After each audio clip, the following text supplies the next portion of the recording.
গরিবকে আপনারা খুব কমই দেন। 4 গরুর রান 4 ভাগ হয়, একটা বিয়াই বাড়ি, একটা শ্বশুর বাড়ি, একটা জামাই বাড়ি, ঠিক কিনা, আরেকটা মেয়ের বাড়ি। তো গরিবকে দিলেন কি? বড় গরু কিনার টাকা নাই, সমিতিতে যে সুদে টাকা নিয়ে বড় গরু কিনে। কোরবানি হবে? ওই কোরবানি দিলে সোয়াব হবে?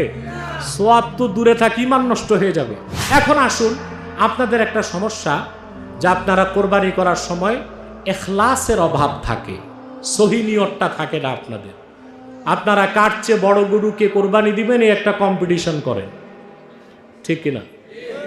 বড় গরু কিনার টাকা নাই, সমিতিতে যে সুদে টাকা নিয়ে বড় গরু কিনে। কোরবানি হবে? ওই কোরবানি দিলে সোয়াব হবে? সোয়াব তো দূরে থাকি, ইমান নষ্ট হয়ে যাবে।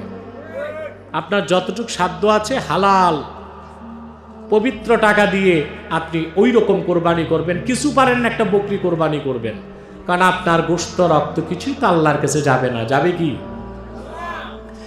লা ইয়ানালুল্লাহা লুহুমুহা ওয়ালা দিমাউহা ওয়ালাকিন ইয়ানালুহুত তাকওয়া মিনকুম।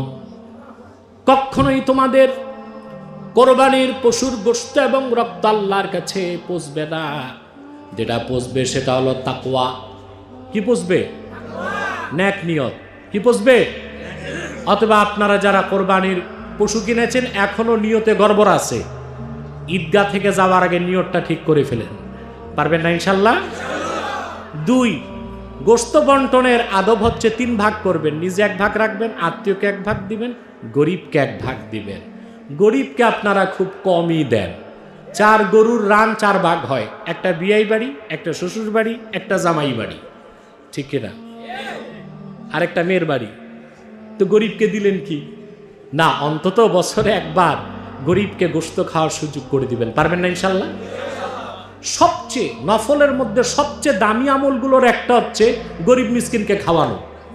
সুবহান। বুখারী শরীফের হাদিস, এক ব্যক্তি রাসূল করিম সাল্লাল্লাহু আলাইহি ওয়াসাল্লামের কাছে এসে বললেন, ইয়া রাসূলুল্লাহ সাল্লাল্লাহু আলাইহি ওয়াসাল্লাম, ইসলামের সর্বোৎকৃষ্ট আমল কোনটি? আল্লাহর হাবিব বললেন, তুতঈমুত তাআম ওয়া তাকরাউস সালাম আলা মান আরাফতা ওয়া মান লাম তারিফ। তুমি মানুষকে, মুমিন মুসলমানকে খাদ্য খাওয়াবে, আর যাকে চিনো চিনো না, যদি মুসলিম হয় তাকে সালাম দিবে।